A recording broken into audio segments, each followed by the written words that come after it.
सर्वांना आषाढी एकादशीच्या खूप खूप शुभेच्छा। हा आहे माझ्या गावातला भगवंत गरुड रथ। म्हणजे आज आषाढी एकादशी निमित्त माझं गाव म्हणजे बार्शी, सोलापूर जिल्हा। तर या बार्शी गावामध्ये भगवंत मंदिर हे खूप प्रसिद्ध आहे। संपूर्ण जगामध्ये भगवंत मंदिर हे प्रसिद्ध आहे। मग आज माझ्या गावामध्ये ही आषाढी एकादशी निमित्त गरुड रथाची मिरवणूक काढली जाते। मग संपूर्ण बार्शीतील स्थानिक लोक तर आहेतच, पण बार्शी हा तालुका आहे, त्याच्यामुळं जी छोटी छोटी खेडेगाव आहेत तर त्या खेडेगावातले सुद्धा संपूर्ण लाखो भाविक भक्त आज ह्या रथाचं दर्शन घ्यायला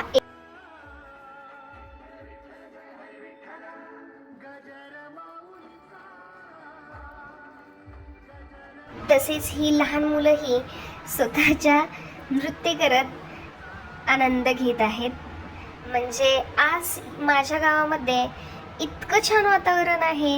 आणि जर वेळेस माझ्या गावामध्ये कुठलाही सण असू द्या, उत्सव असू द्या, तेवढ्याच आनंदाने माझ्या गावामध्ये उत्सव साजरा केला जातो। मग ती शिवजयंती असू द्या किंवा भगवंत महोत्सव असू द्या किंवा आषाढी एकादशी असू द्या, काहीही असू द्या, माझा गाव तेवढ्यासाठी खरंच खूप मी भाग्यवान समजते की माझा जन्म माझ्या या गावात झाला।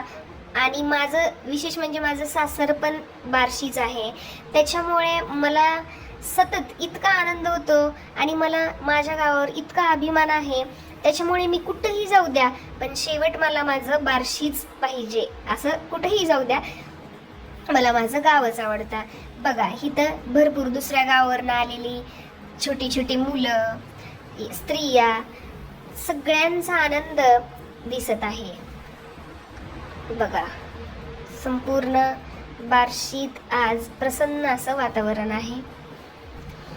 आमचं म्हणजे जवळजवळ 4 ते 5 किलोमीटरची रांग भगवंत मंदिरामध्ये जाण्यासाठी लागलेली आहे। त्याच्यामुळे आणि आज जरा थोडं ढगाळही वातावरण होतं आणि ऊनही होतं, त्याच्यामुळे तरीही भक्तांमध्ये भगवंताला भेटण्याची जी ओढ आहे ती काही कमी झालेली नाहीये। अजून लोक येतच होते तिथं। ही काही बार्शीतले किंवा बार्शीच्या गावातले छोटे छोटे खेडेगावची जी भजनी मंडळ वगैरे आहेत, तर त्यांनीही त्यांची जी सेवा आहे ती असं ह्याला पाऊल खेळणे असं म्हणतात आमच्या इथं, तर ते पाऊल खेळत आहेत। सगळीकडे खूप छान वातावरण आहे। मग मला असं वाटलं की चला आपणही सकाळी तेवढं रथाचं दर्शन घेऊन येऊया। आता हा जो रथ आहे, गरुड रथ जो आहे, तो संपूर्ण मेन जे चौक आहे तर तिथून पूर्ण त्याची मिरवणूक काढली जाते। ह्या काही महिला ज्या आहेत त्या रिंगण करून स्वतःचा भजन सादर करत आहेत।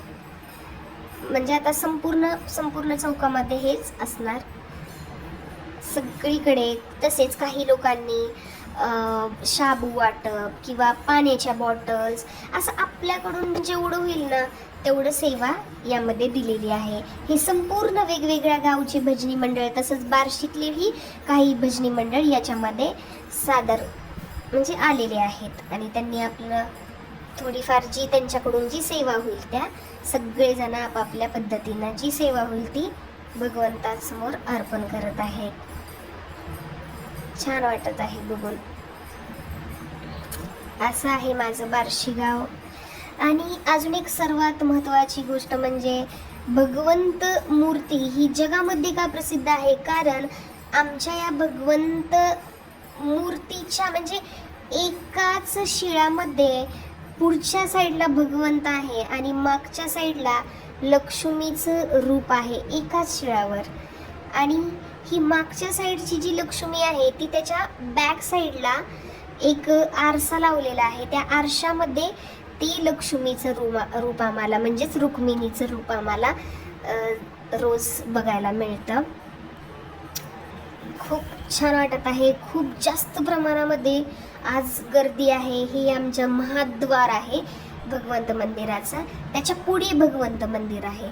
ही लोकांची गर्दी बघून इतका आनंद वाटत होता की माझ्या गावामध्ये किती लोक आलेली आहेत आणि सर्वांना किती भगवंताबद्दल प्रेम आहे। सर्व माऊली आज माझ्या या गावात आलेले आहेत।